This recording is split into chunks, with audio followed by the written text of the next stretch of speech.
काँग्रेसच्या काळामध्ये एखाद्या प्रोजेक्टचं जर भूमिपूजन झालं तर उद्घाटन 40-50 वर्ष सुद्धा होत नव्हतं मित्रांनो। की मोदीजींना प्रधानमंत्री करण्यासाठी 4 मतं आपल्या जिल्ह्यातली द्यायची आणि ही 4 मतं आपल्याला निश्चय आज करून जायचं आहे की 4ही मतं मोदीजींना प्रधानमंत्री करण्यासाठी आपल्याला द्यायची। आणि प्रत्येक देशवासियांनी आता हे ठरवलंय की पुन्हा एकदा या देशाचे प्रधानमंत्री मोदीजींना करायचं आहे। हे संकल्प संपूर्ण देशानं केलाय। पुण्यामध्ये सुद्धा प्रत्येक पुणेकरानं हा निश्चय केलाय। या निमित्तानं मी आपल्याला एवढंच सांगेन की पुन्हा एकदा मोदीजी का, तर त्याची कारणं आहेत। त्याला पुणेकरच सांगतात, देशवासीय सांगतात की सर्वसामान्य माणसापासून मोदीजींनी गेल्या 10 वर्षामध्ये जो विचार केला गेला, अगदी समाजाच्या शेवटच्या माणसाचा विचार केला। आज या देशातल्या गरिबांसाठी, दीनदलितांसाठी, त्याच्या उद्धारासाठी ज्या अनेक योजना आणल्या, आज या काळामध्ये बघा, काँग्रेसच्या काळामध्ये त्यावेळेचे प्रधानमंत्री म्हणायचे की सर्वसामान्य माणसासाठी आम्ही जेव्हा 1 रुपया देतो त्याच्यापर्यंत फक्त 15 पैसे पोचतात, पण आज 31 लाख कोटी रुपये या देशातल्या जनतेच्या बँकेच्या अकाउंटमध्ये थेट जमा झाले। हा फरक आहे, हे मोदीजींचं सरकार आहे।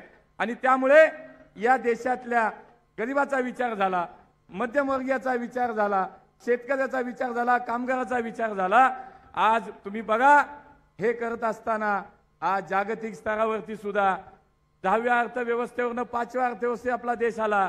एक महासत्ता म्हणून जागतिक स्तरावरती आपल्याला मानाचं स्थान मिळालं। आणि म्हणून गेल्या 10 वर्षाचा विचार करता संपूर्ण देशामध्ये मोदीजींनी केलेलं काम, त्यांचं योगदान हे कधी आता देशवासी विसरणार नाहीत। पुण्यामध्ये सुद्धा प्रत्येक पुणेकर आज हे विसरत नाहीये। पुण्याची मेट्रो ही पुणेकरांचं स्वप्न पूर्ण झालं। प्रत्येक पुणेकर आता मेट्रोमध्ये बसायला लागला। काँग्रेसच्या काळामध्ये एखाद्या प्रोजेक्टचं जर भूमिपूजन झालं तर उद्घाटन 40-50 वर्ष सुद्धा होत नव्हतं मित्रांनो, पण मोदीजींनी भूमिपूजन केलेली मेट्रो मोदीजींनीच उद्घाटन केली। हे फरक आहे, हे या देशाच्या सरकार बदललं, हा त्यातला फरक आहे। पुण्यासाठी अनेक योजना मोदीजींच्या सरकारनं दिला। या ठिकाणी मेडिकल कॉलेज आलं, नदीचे प्रकल्प आले, या ठिकाणी प्रधानमंत्री आवास योजनेत 25,000पेक्षा जास्त घरांची उपलब्धी झाली। या ठिकाणी पुण्याची सार्वजनिक वाहतूक व्यवस्था करण्यासाठी, सक्षम करण्यासाठी 450 बसेस, ही बसेस पुण्याच्या ताफ्यामध्ये जमा झाल्या।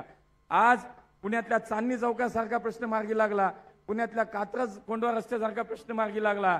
पुण्यातल्या एकन-एक विषय हा मोदीजींच्या सरकारनं या निमित्तानं आपल्या पुणेकरांना मोठं योगदान त्याच्या निमित्तानं दिलं।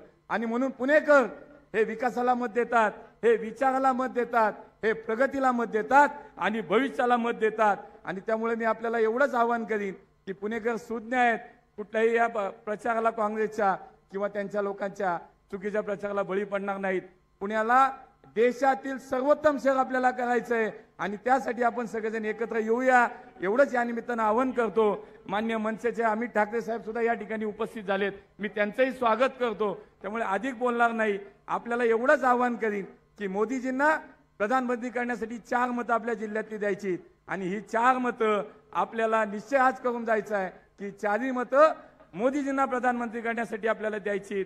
महायुतीचं हे मतदान त्या ठिकाणी दिल्लीमध्ये झालं पाहिजे, एवढंच आपल्याला सगळ्यांना आवाहन करतो आणि या ठिकाणी थांबतो। धन्यवाद। जय हिंद, जय महाराष्ट्र।